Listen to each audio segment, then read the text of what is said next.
Selamat pagi, pagi Jumaat. Alhamdulillah dapat seekor. Aku rod kontut aku tu aku saja try pakai mesin DC. Wih, okey juga, boleh tahan juga lah.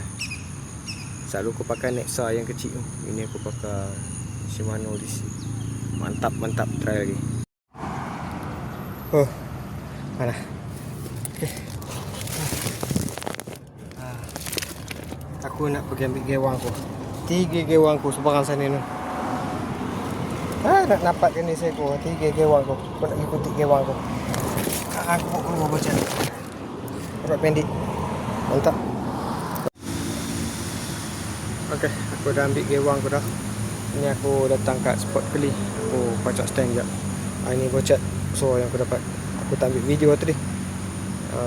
Tu tambah seekor lagi. Dapat 3 ekor lah, alhamdulillah. Jarang dapat 3 ekor. Semilang Afrika baru naik seekor. Alhamdulillah.